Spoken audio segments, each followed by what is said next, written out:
Chers téléspectateurs de la radio-télévision nationale congolaise, bienvenue à l'Écho militaire, une production du service des communications et d'information des forces armées. Aujourd'hui, nous recevons pour vous le général de brigade Batabombi Apanza, Jean-Daniel, commandant adjoint en charge des opérations et du renseignement du service des communications et d'information des forces armées, diplômé des hautes études de stratégie et de défense, diplômé des masters exécutifs en sécurité internationale dans les domaines du management stratégique et opérationnel des risques, avec qui nous allons entretenir sur les services de communication et d'information des forces armées dans la lutte contre la désinformation en cette période de guerre.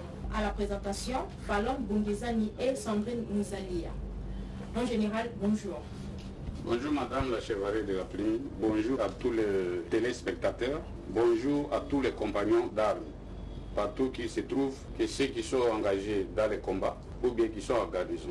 En général, qu'est-ce que nous pouvons connaître du service de communication et d'information des forces armées et quelles sont ses missions?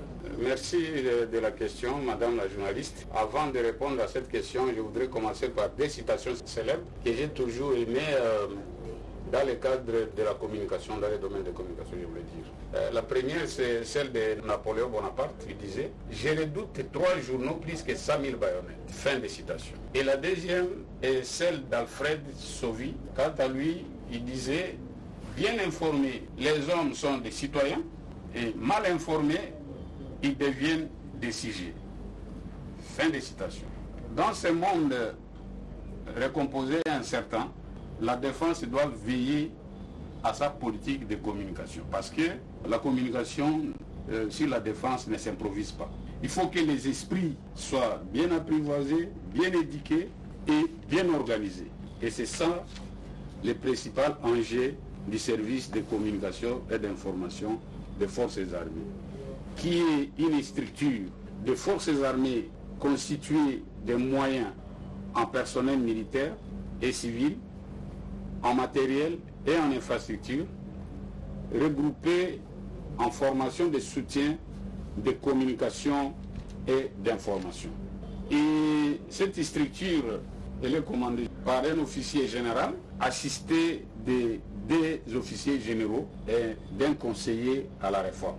Cette structure, elle est de l'échelon division, donc elle est commandée par un général des étoiles. Revenant à votre question sur les missions. Auparavant, l'armée était la grande muette à son temps. Mais avec le processus de la réforme, le législateur a estimé bien de créer cette structure pour que l'armée puisse valoriser les efforts des forces armées sur le terrain, garantir la cohésion parmi les membres, ainsi que crédibiliser les efforts de la défense.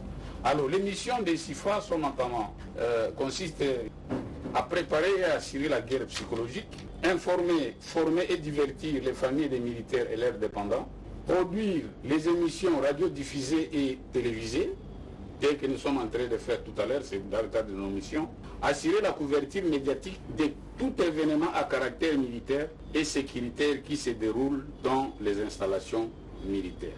Et enfin, éditer les journaux et revues des forces armées et en assurer la distribution. Voilà un peu de manière brève ce que vous attendez par les services de communication et d'information des forces armées et de ces missions. Qu'est-ce que la désinformation et pourquoi est-elle un enjeu stratégique en temps de guerre? La désinformation est tout simplement un ensemble de pratiques et de techniques de communication visant à influencer l'opinion en diffusant volontairement des informations fausses ou faussées, ou bien encore des informations biaisées. La désinformation pendant la guerre crée la méfiance dans les chefs des militaires ou bien l'insoumission et peut être utilisée par plusieurs moyens, notamment les vecteurs médias ou les vecteurs hors médias. Et donc, avec la désinformation, comme vous le savez, nous sommes agressés par l'armée rwandaise, nous faisons face à une guerre hybride. L'ennemi utilise les moyens conventionnels et non conventionnels, et utilise même des armes interdites. Et avant même que les hostilités ne commencent, parce que nous venons d'apprendre ça, d'après les analyses que nous avions faites, un bon nombre de l'armée rwandaise avait traversé les frontières, avec comme mission de venir orchestrer la manipulation, la désinformation au sein de nos forces armées. Du genre, vos dirigeants ne sont pas légitimes, alors que nous, les forces armées, nous sommes apolitiques. C'est la population civile, là où il y a nos parents, nos sœurs, nos épouses, qui ont décidé de mettre en place les dirigeants actuels. Et nous, les forces armées, nous leur devons obéissance absolue et inconditionnelle. Mais ces gens-là sont venus avec de tels langages, ils sont venus en train d'intoxiquer les militaires, voilà. Le combat, les armes que l'armée rwandaise en dispose, vous n'allez pas vous en sortir. Et vous savez, parce que ces gens-là sont habitués, lorsque même il y a les élections dans notre pays, même la population civile traverse les frontières pour venir se doter des cartes d'électeurs, avec toujours dans leur sale besoin de chercher à créer par-ci par-là des troubles. Et ceux-là ont traversé et ils ont mené des campagnes de désinformation. Et la plupart, nous l'avons constaté, après le combat qui s'était déroulé à Goma, il y en a qui disaient aux militaires congolais que voilà, on peut traverser au Rwanda, on sera bien sécurisé.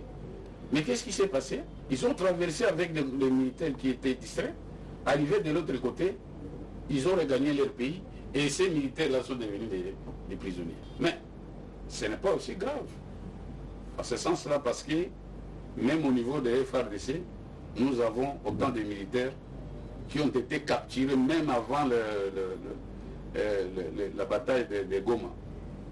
Ils sont là, et le moment opportun, lorsque la hiérarchie de part et d'autre va décider, les Congolais qui sont de l'autre côté, ces quelques militaires vont rejoindre les camps de la patrie. Donc voilà, parce que vous avez voulu que je vous parle des enjeux pendant la guerre. Donc, les CIFA doivent veiller à ce que la mauvaise information n'atteigne pas les troupes. Et si jamais il y en a, contrebattre ça en temps réel, pour que ce que nous avions connu, que cela n'arrive plus. Mon général, à ce que vous venez de dire en ce qui concerne la désinformation, ma préoccupation est que vous le savez déjà, maintenant pour les élections à venir, qu'est-ce que l'armée propose pour mettre fin à cette pratique-là, que les civils traversent de l'autre côté pour venir prendre les cartes d'électeurs, pour venir voter ou pour mettre la désinformation au sein de la population congolaise qui se passe à l'Est. Bon, ici je vais m'appesantir plus ici les aspects sécuritaires. Si j'ai parlé de la traversée de la population civile, parce qu'ils savaient que non, nous sommes pendant les recrutements. Et s'ils ont des cartes d'électeurs, ils peuvent facilement se présenter devant les recruteurs comme étant congolais ou bien congolaises. Et ça, pour nous infiltrer, pour infiltrer l'armée régulière et orchestrer, n'est-ce pas, la désinformation. Voyez-vous? Donc je regarde plus l'aspect, n'est-ce pas, sécuritaire, et donc cette traversée a causé comme tort dans le fonctionnement de nos forces armées. Ils ont traversé, ils se sont fait recruter. Maintenant, la plupart commencent à retourner parce que nous avions déjà découvert qu'il y a un problème, ils se sont infiltrés et tous les Congolais, les membres des forces armées et la population civile deviennent de plus en plus vigilantes. quels sont les principaux canaux par lesquels la désinformation se propage? Les principaux canaux. Bon, la désinformation, comme je vous ai dit, ça se propage dans des vecteurs médias ou bien de nos médias.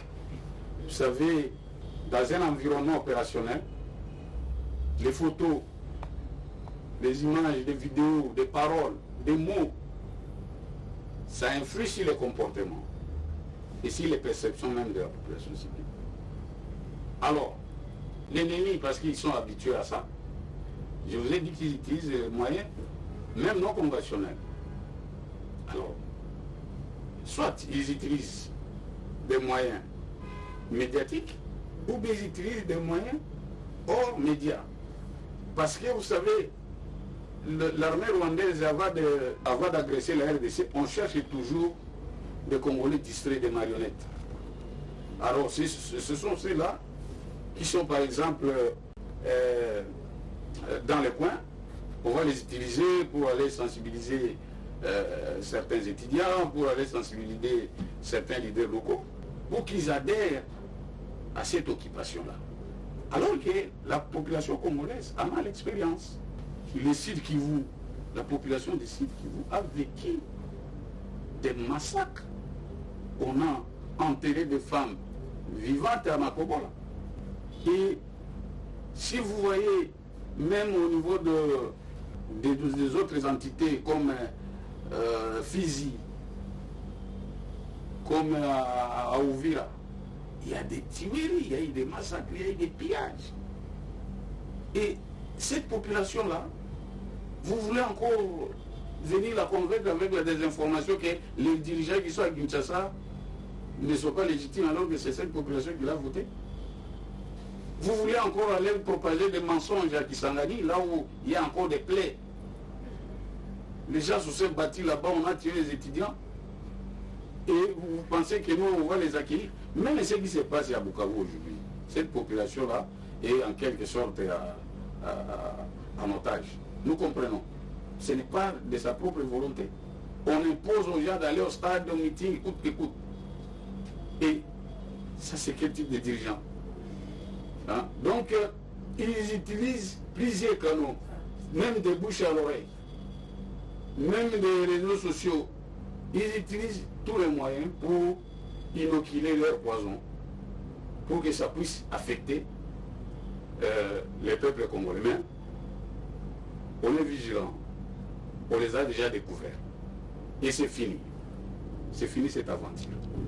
Comment la désinformation affecte-t-elle le moral des troupes sur le terrain et la perception de la population face à son armée? Et je viens de vous dire tout à l'heure que les militaires, c'est que son pays a été agressé. Maintenant, on injecte le climat de méfiance pour leur dire non, voilà, votre commandant, d'ailleurs, on a été en contact. Parce que je vous ai dit qu'ils sont nombreux sur le terrain. Et lorsqu'ils se sont infiltrés, ils sont dans les combats, il y a des zones de troupes qui sont des RDF, qui sont entrés dans notre armée, se sont infiltrés. Ce sont ceux-là qui sont en train d'intoxiquer des petits militaires, la troupe, pour dire non, voilà votre chef là d'ailleurs. Ne croyez pas en lui parce que lui, il est avec nous. Et cette manipulation-là, si le militaire qui n'a pas un moral d'acier, il tombe dans les pièges. Et ils disent non, voilà, chez nous, hein, c'est nous qui venons pour mettre un peu de l'ordre, alors que nous connaissons bien dans ces pays, l'armée rwandaise était jusqu'ici à Kinshasa. Qu'est-ce qu'ils ont apporté à part la mort, les massacres, la désolation, les viols, et ainsi de suite, les pillages? Nous connaissons très bien. Donc ils font des fournis, des mensonges pour chercher. Ils le font volontairement. Ils peuvent faire comme le monde est devenu petit à travers les réseaux sociaux. On peut faire du copier-coller avec l'intelligence artificielle. On peut faire les lignes mises à bouche dans un militaire, comme ça, il commence à insulter les chefs. Alors que au niveau de l'armée, la discipline, on ne peut pas citer les noms de son chef comme ça. Et la plupart, ce sont des militaires qui ont été manipulés et on les a découverts. Et les autorités ont décidé pour qu'on mette fin à ça. Et c'est comme ça. Donc ils utilisent tous les moyens pour, n'est-ce pas, remettre en cause l'autorité légalement établie, l'autorité qui a été désignée, les chefs militaires. Ils trompent des militaires, ils trompent le nom de leur colonel. Non, voilà, celui-là, il est avec nous. Et les militaires qui ne sont pas assez résistants, ils sont emportés. Et c'est pourquoi, vous voyez ces effets-là, mais nous avions compris, c'est terminé, je le répète. Pour ceux qui viennent de nous suivre en cours de la diffusion, nous parlons du rôle du service de communication et d'information des forces armées dans la lutte contre la désinformation en cette période de guerre. Et nous avons reçu pour vous le général de brigade Bataboubi Apanza Jean-Daniel, commandant adjoint en charge des opérations et du renseignement du service de communication et d'information des forces armées. Et... En général, tout à l'heure, vous nous avez cité quelques canaux par lesquels la désinformation peut se propager. Dites-nous quels sont les outils, les produits et les stratégies mises en place par les forces armées pour à la fois détecter et contrer la désinformation. Merci pour la question. Je ne peux pas tout détailler. Je vous parlerai plus des stratégies. Mais je crois que les outils et les produits, ça relève un peu de notre secret de défense. Et concernant la stratégie, je vous ai dit que nous avons un système de veille au niveau du département des nouvelles technologies d'information et de communication, le département INTIC. Il y a toute une équipe qui est mise en place, il fait 24 heures sur 24 heures, pour voir, veiller et anticiper toutes les informations malveillantes tendant, n'est-ce pas, à jeter les discrédits dans nos forces armées, ou bien à chercher à démoraliser, que ce soit les autorités politiques qui ont la gestion de la défense, ou bien encore les autorités militaires. Donc, c'est ça la première stratégie. La deuxième, c'est, vous savez, on évolue, nous sommes dans une mutation avec les nouvelles technologies. Nous nous sommes organisés pour former notre personnel dans les domaines de cyberdéfense et de cybercriminalité de manière permanente. Il y a des formations de courte durée, mais il y a également des formations de longue durée. Et toujours dans le cadre de la lutte contre la désinformation, il y a également la répression. Parce que les militaires est lié par les secrets professionnels. Et une fois qu'on déroge à cette règle, eh bien, on tombe sous le coup de violation des consignes. Et dans le code pénal militaire, ça existe. Quiconque va révéler les secrets professionnels, en tout cas, il est sanctionné. D'ailleurs, ici, je profite de l'occasion pour vous dire que j'ai un télégramme qui a été signé par le lieutenant-général Banz Mouira-Mogil, qui est le chef d'état-major général de nos forces armées, interdisant l'utilisation des téléphones pendant les opérations. Il a demandé à tous les commandants de grandes unités de sensibiliser les militaires aux méfaits de l'utilisation abusive des réseaux sociaux dans l'administration militaire et dans les opérations. Mais il a terminé son message en disant « punir sévèrement les récalcitrants ».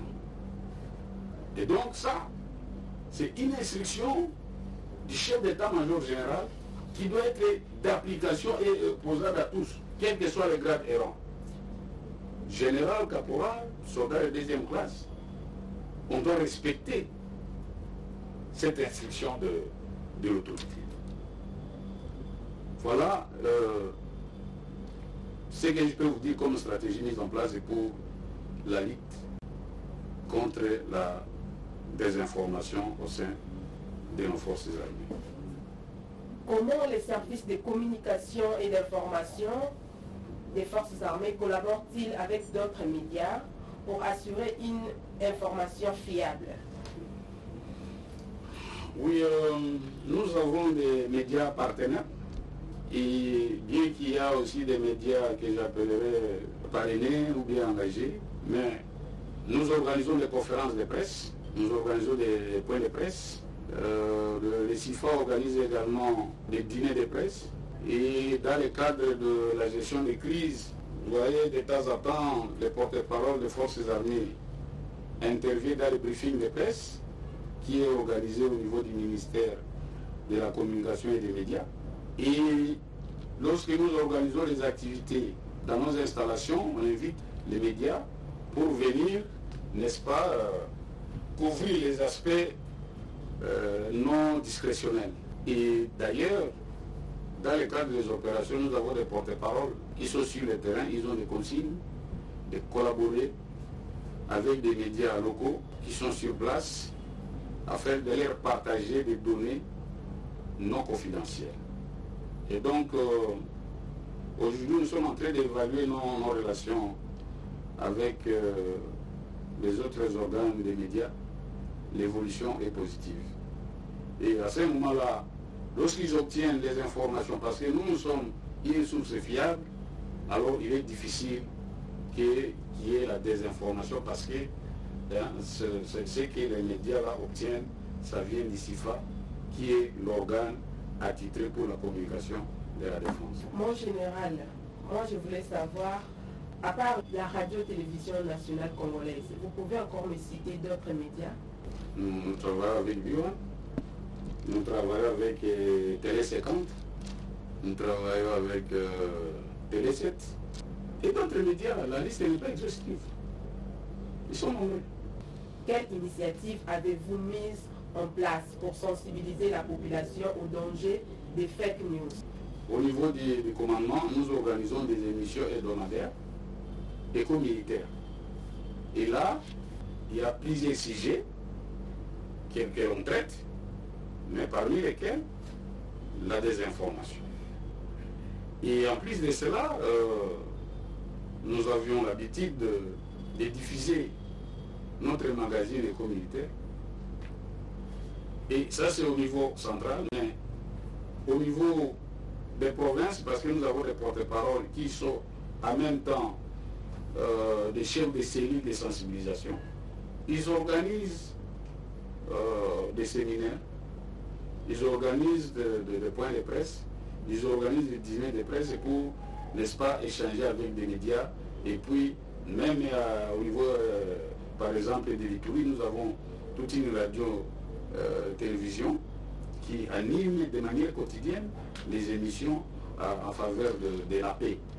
Et donc, on est décentralisé, nous sommes partout, sur toute l'étendue de la République démocratique du Congo, et nos répondants qui sont en province, ils font leur travail normalement. La population, de quelle manière peut-elle contribuer à la lutte contre la désinformation?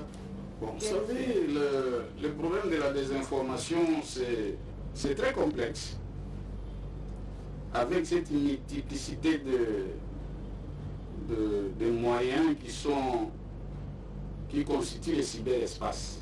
Mais alors, la population doit tout simplement d'abord se fier des médias officiels. Il y a des sources officielles qui sont des sources gouvernementales. Il y a des sites du gouvernement dans lesquels, si vous y entrez, dans n'importe quel ministère, vous aurez des informations fiables. Il y a des organes de presse qui sont crédibles. Mais les autres, un document sans signature, vous allez à l'internet, il y a un code X non certifié. En fait, c'est vraiment une éducation telle que je viens de vous dire, parce qu'il faudra encore que les peuples lambda comprennent quel est, par exemple, un code X qui est certifié et qui n'est pas certifié. Il y a des documents. Quelqu'un qui signe, qui envoie un communiqué dans les réseaux sociaux, il ne signe pas. Et puis lorsqu'on cherche à poser la question, il commence à décliner une responsabilité.